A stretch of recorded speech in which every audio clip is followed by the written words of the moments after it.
Hello बच्चों, कैसे हैं आप सब। Welcome to my channel study classes. आज हम पढ़ेंगे science class 10 chapter 2 acid base और सॉल्ट के चैप्टर के बारे में। तो बच्चों, जो आज का टॉपिक है वो हमारा एसिड है, एसिड और बेस। पहले हम जानेंगे कि एसिड क्या होता है। एक एसिड एक ऐसा सब्सटेंस है जो कि पानी में घुलने पर या अपने एक्वस सॉल्यूशन में आपको देगा H+ आयन यानी कि हाइड्रोजन आयन। तो हम बोल सकते हैं कि a substance that produces hydrogen ions in aqueous solution उसे हमने बोला एसिड। एसिड जैसे कि आप जानते हैं सल्फ्यूरिक एसिड है, नाइट्रिक एसिड है, हाइड्रोक्लोरिक एसिड है, ये सब एसिड के एग्जाम्पल हैं। नेक्स्ट इसकी अगर प्रॉपर्टी के बारे में हम चले बच्चों, तो ये टेस्ट में ये होते हैं, खट्टे होते हैं। ठीक है, these are sour in taste, यानी कि टेस्ट में ये खट्टे होते हैं। ब्लू लिटमस को ये कर देते हैं रेड। ये इसकी मेन पहचान है कि जो आपको याद रखना है, स्पेशली ब्लू लिटमस को ये रेड कर देते हैं।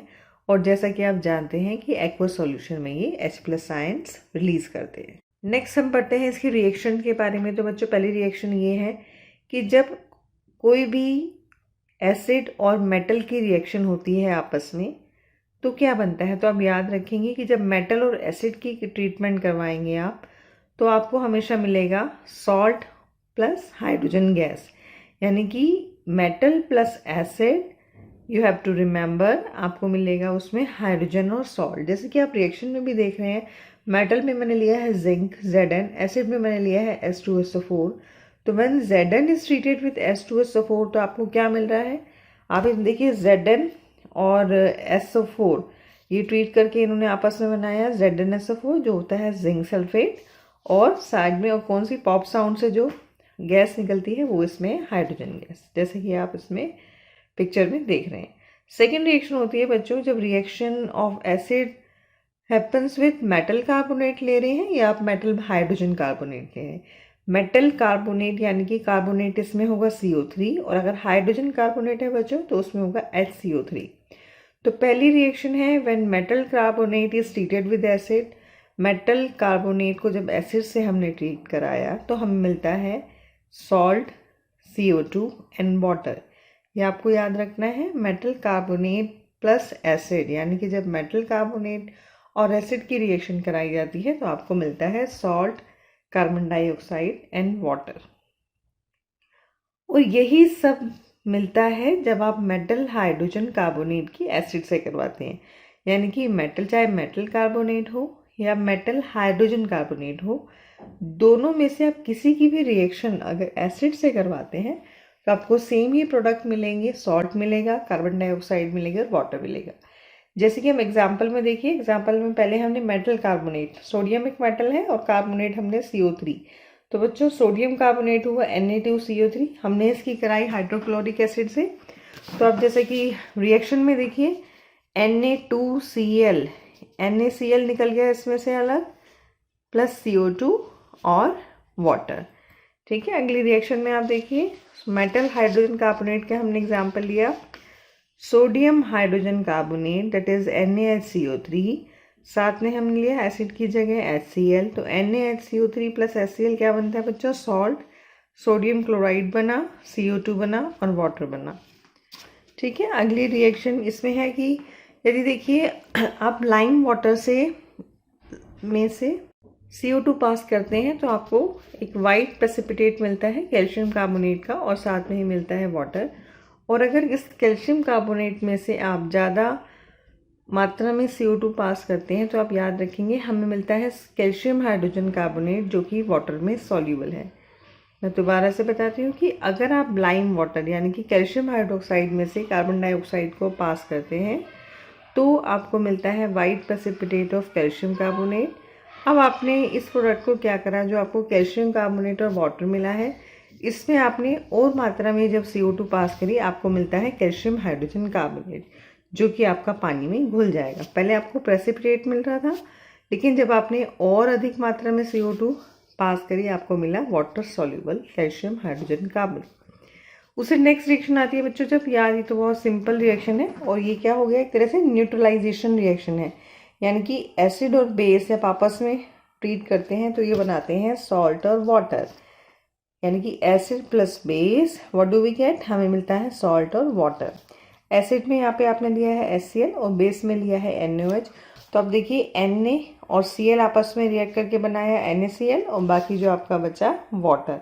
तो ये इंपॉर्टेंट रिएक्शन भी है काफ़ी एसिड और बेस की, कि एसिड कोई भी एसिड लें आप, कोई भी बेस लें, वो आखिर में बनाएंगे सॉल्ट और वाटर।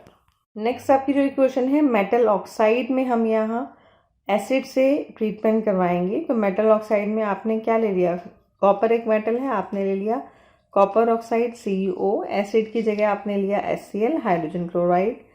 तो इसका बच्चों इसमें मेटल का जो है क्या बन रहा है, इसमें एसिड से रिएक्ट करके सॉल्ट। तो CuCl2, यहाँ पे CuCl2 क्यों हुआ, Cu की वैलेंसी 2 और Cl की -1 है, तो ये CuCl2 हो गया और साथ में मिला हमें वाटर। तो कॉपर ऑक्साइड प्लस हाइड्रोजन जो क्लोराइड है, हाइड्रोक्लोरिक एसिड है, आपको मिला कॉपर क्लोराइड और वाटर। इससे आगे हम चलें तो हम देखते हैं बच्चों कि एसिड कितने तरह के होते हैं, कितने टाइप्स हैं एसिड के। तो बच्चों आपके एसिड दो तरह के होते हैं, एक होता है कंसनट्रेटेड एसिड और दूसरा होता है डाइल्यूट एसिड। कंसनट्रेटेड एसिड बच्चों वो एसिड होता है जिसमें पानी की मात्रा कम से कम होती है और उससे काफ़ी डेंजरस होता है, सीवियर बर्न्स हो सकते हैं आपको इससे। और दूसरा इसमें आता है काइंड ऑफ डाइल्यूट एसिड, जैसे कि नाम से ही पता चल रहा है, डाइल्यूट एसिड वो होता है जिसमें पानी की क्वांटिटी बहुत ज़्यादा होती है। ठीक है, कंसनट्रेटेड मतलब पानी कम, डाइल्यूट मतलब जिसमें पानी ज़्यादा है। उससे अगला बच्चों ये एक टेबल दी गई है जिसमें कि बताया गया है जैसे कि विनेगर नेचुरल सोर्स और एसिड इसमें कौन सा है, एसिडिक एसिड। ऑरेंज में बच्चों कौन सा एसिड है, सिट्रिक एसिड। टैमरिंड इमली में है आपका टार्टरिक एसिड। सावर मिल्क यानी कि जो खट्टा दूध का मतलब यहाँ पे कर्ड से है, उसमें आपका होता है लैक्टिक एसिड। लेमन नींबू में होता है सिट्रिक एसिड। और जो एंट स्टिंग होती है यानी कि चींटी वगैरह जब काटती है तो उसमें क्या होता है, मिथेनोइक एसिड। और नेटल स्टिंग मतलब बच्चों एक जंगली पौधा है जिसे कि अगर आपके लग जाए तो उसमें भी मिथेनोइक एसिड होता है। ठीक है, ये टेबल आपको लर्न करनी पड़ेगी। नेक्स्ट बच्चों हम आते हैं बेस के बारे में। बेस वो कंपाउंड है जो कि एक्वस सॉल्यूशन में आपको देगा OH- आयंस। ठीक है, एसिड में आपको मिलते थे H+ ion, hydrogen ions. Base में आप याद रखेंगे आपको मिलेंगे OH- आयंस। ठीक, टेस्ट में ये कड़वे होते हैं, टच करेंगे थोड़ा सोपी सा हाथ में मतलब लगेगा, फीलिंग होगा। रेड लिटमस को ये कर देते हैं बच्चों ब्लू, और ये आपको पता ही है कि पानी में ये हाइड्रोक्सिल आयंस देते हैं। फिर बच्चों इसकी हम जैसे एसिड्स में हमने रिएक्शन करी थी, तो ऐसे हम बेस में भी थोड़ा देखते हैं रिएक्शंस का, कि बेस अगर मेटल के साथ किसी रिएक्ट करता है तो सॉल्ट और हाइड्रोजन देता है। जैसे कि बेस इसमें आपने लिया सोडियम हाइड्रोक्साइड, मेटल लिया है जिंक, तो ये देता है सोडियम जिंकेट Na2ZnO2 और हाइड्रोजन साथ में देता है। लेकिन ये आपको याद रखना है बच्चों, जरूरी नहीं है कि सभी मेटल बेस के साथ रिएक्शन करें। उससे नेक्स्ट आता है कि अगर बेस को हम नॉन मेटेलिक ऑक्साइड से ट्रीटमेंट करवाते हैं तो हमें मिलता है सॉल्ट एंड वाटर। बेस यहाँ पे देखिए हमने लिया calcium hydroxide, non metallic oxide आपने लिया कार्बन डाइऑक्साइड। तो जब बेस और नॉन मेटेलिक ऑक्साइड की रिएक्शन हो रही है आपको मिल रहा है कैल्शियम कार्बोनेट जो कि एक सॉल्ट है, और साथ में मिल रहा है पानी। तो ये भी याद रखेंगे बच्चों कि नॉन मेटेलिक ऑक्साइड जो है वो होते हैं नेचर में एसिडिक। ठीक है, non metallic oxides are acidic in nature. उसके बाद अगर हम कुछ बेस के बच्चों यूज देखें तो इसमें देखिए सोडियम हाइड्रोक्साइड जो यानी कि NaOH है वो साबुन बनाने में, पेपर बनाने में और जो रेयॉन के बनाने में यूज होता है। सेकेंड इसमें आता है कैल्शियम हाइड्रोक्साइड, ब्लीचिंग पाउडर बनाने में यूज किया जाता है। मैग्नीशियम हाइड्रोक्साइड आपको पता है जब एसिडिटी आपको होती है तो ये एज ए एंटासिड यूज किया जाता है क्योंकि ये स्टमक में बनने वाले एसिड को न्यूट्रलाइज कर देता है। सोडियम कार्बोनेट की बात करें तो ये वॉशिंग सोडा और जो होता है हार्ड वाटर को सॉफ्ट करने में यूज़ करते हैं। और लास्ट इसमें दिया गया है सोडियम हाइड्रोजन कार्बोनेट जो बेकिंग सोडा होता है, जैसे आप जो पकौड़े वगैरह में यूज़ करते हैं या किचन में जो यूज़ करते हैं कुकिंग में, वो उसमें यूज़ होता है। नेक्स्ट बच्चों इसमें आता है कि pH, जैसा कि आप जानते हैं कि इसकी जो pH है इसकी हमारे डेली लाइफ में क्या इंपॉर्टेंस है। तो pH पहले बता दूं, जो pH एक ऐसा स्केल है जिसके बेस पे आप बताते हैं कि कोई भी चीज़ कितनी एसिडिक है या कितनी बेसिक है, मतलब स्ट्रेंथ बता सकते हैं। तो पहला इसमें है pH in are digestive system. तो बच्चों जो हमारे जो स्टमक की जो स्टैंडर्ड पीएच होती है 1.4 होती है। तो लेकिन जब आपको एसिडिटी होती है, यानी कि आपके स्टमक में ज़्यादा एसिड प्रोड्यूस होता है, तो उससे इरिटेशन होती है, पेन होता है। तो ये आप याद रखेंगे कि अगर एसिडिटी ज़्यादा है तो उसको आप न्यूट्रलाइज करेंगे, वो किसकी हेल्प से करेंगे? बेस की हेल्प से। हाँ जी, तो यानी कि जो एसिडिटी बन रही है उसमें हम क्या ट्रीटमेंट करवाएं कि वो कम हो जाए। तो ऐसे केस में हम लेते हैं मिल्क ऑफ मैग्नीशिया, जो कि एज ए एंटासिड यूज़ होता है, या आप ले लीजिए सोडियम हाइड्रोजन कार्बोनेट। ये सिंपल सी भाषा में आप जैसे इनो वगैरह लेते हैं तो वही सब ये एंटासिड है। सेकेंड इसमें आता है कि जैसे बच्चों जो आपके दांत खराब हो जाते हैं तो आपकी जो माउथ की जो पीएच है वो होती है 5.5 से अगर नीचे है तो क्या हो जाएगा? आपके दांत खराब होना शुरू हो जाएंगे। तो इससे बचने के लिए क्या करना चाहिए? आपको कुछ भी खाने के बाद रिंस करना चाहिए। और जो टूथपेस्ट आप यूज़ करते हैं, जैसे ऐड में भी दिखाते हैं पेप्सोडेंट है, कोलगेट है, तो बच्चों ये सब कैसे बचाते हैं हमारे टूथ डिके को? ये बेस होते हैं नेचर में, तो उस एसिड को न्यूट्रलाइज करते हैं हमारे माउथ में जो है। ठीक है, और उसके लिए आपको मीठी चीज़ें भी कम खानी चाहिए, जैसे कि आप सब अच्छी तरीके से जानते हैं। नेक्स्ट बच्चों अगर हम बात करें सॉइल के पीएच की और प्लांट ग्रोथ, इसमें क्या रिलेशन है? तो ये आप जानेंगे कि जब जो सॉइल की पीएच लगभग 7 के आसपास होती है तो प्लांट अच्छे से ग्रो करते हैं। लेकिन अगर पीएच मतलब कम या ज़्यादा होती है, यानी कि अगर सॉइल बहुत ज़्यादा एसिडिक हो गई तो आप इसमें क्विक लाइम या स्लिकेट लाइम या चॉक मिला देते हैं। तो एसिडिक का मतलब कि ये सब बेस है, उसको न्यूट्रलाइज कर रहे हैं। और अगर सॉइल बहुत ज़्यादा बेसिक है तो आप उसमें एक ऐसा ऑर्गेनिक मैटर मिलाते हैं जो कि एसिडिक हो। उससे नेक्स्ट है आपका एसिड रेन। एसिड रेन क्या होता है बच्चों? कि जब जो बारिश का पानी है उसकी पीएच 5.6 के लगभग हो जाती है तो उसमें कि उस रेन को आप बोलते हैं एसिड रेन। ऐसी रेन क्या होती है कि रिवर वगैरह में या बाकी जो एक्वेटिक एनिमल्स को ये नुकसान पहुंचाती है। तो ऐसे में अब नाम से ही पता चल रहा है एसिड रेन है, तो यानी कि आपको न्यूट्रलाइज करने के लिए इसमें कुछ बेस मिलाएंगे, तो आप इसमें कैल्शियम कार्बोनेट मिलाते हैं। तो ये सब कुछ इंपॉर्टेंट पॉइंट्स थे जो कि आपको याद रखने हैं। जैसे कि एग्जाम के पॉइंट ऑफ व्यू से ये क्वेश्चन इंपॉर्टेंट है कि अगर सॉइल बहुत ज़्यादा एसिडिक है तो उसमें क्या मिलाएंगे, बेसिक है तो क्या मिलाएंगे, या अगर हमारे स्टमक में ऐसे मतलब एसिड ज़्यादा बन रहा है तो हम क्या यूज़ करेंगे। तो ये कुछ इंपॉर्टेंट क्वेश्चन है पीएच के बेस पर जो कि आपको लर्न करना है। अच्छा बच्चों, ये मैं बता ही चुकी हूँ कि जो बी स्टिंग आपको मधुमक्खी वगैरह काटती है उसमें क्या होता है, उसमें मिथेनोइक एसिड होता है।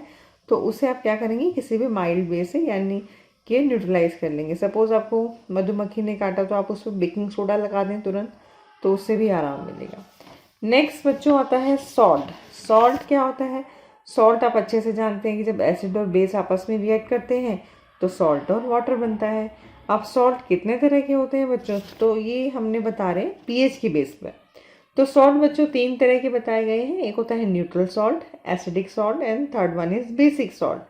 न्यूट्रल बच्चों नाम से ही पता चल रहा है कि स्ट्रॉन्ग एसिड और स्ट्रॉन्ग बेस जब आपस में रिएक्ट करते हैं तो बनाते हैं न्यूट्रल सॉल्ट। क्यों? क्योंकि वो एक दूसरे के असर को ख़त्म कर देते हैं। जैसे आप देखिए NaCl लिया है तो NaCl को आप देखें तो ये किससे बना होगा? NaOH और HCl थे। तो NaOH भी स्ट्रॉन्ग एसिड, सॉरी NaOH भी क्या है? स्ट्रॉन्ग बेस है। HCl भी स्ट्रॉन्ग एसिड है, तो उससे हमें मिला NaCl। नेक्स्ट इसमें आता है एसिडिक सॉल्ट कब बनता है? एसिडिक यानी कि एसिड स्ट्रॉन्ग है इस केस में और वे वीक बेस है, तो इसका है अमोनियम नाइट्रेट NH4NO3। तो NH4NO3 किससे मिला होगा? NH4OH और HNO3 से, जिसमें कि NH4OH एक वीक बेस है और HNO3 एक स्ट्रॉन्ग एसिड है। उससे नेक्स्ट आता है बच्चों बेसिक सॉल्ट। बेसिक सॉल्ट पे आप नाम से ही पता चल रहा है आपको कि इसमें बेस है, तो कौन स्ट्रॉन्ग होगा? स्ट्रॉन्ग बेस और वीक एसिड की हेल्प से ये बना होगा, जिसका एग्जाम्पल है सोडियम एसिटेट यानी कि ये किससे मिला होगा? जैसे आप देखिए मतलब सोडियम एसीटेट, तो ये एसिटिक एसिड और सोडियम हाइड्रोक्साइड से मिलके बना है।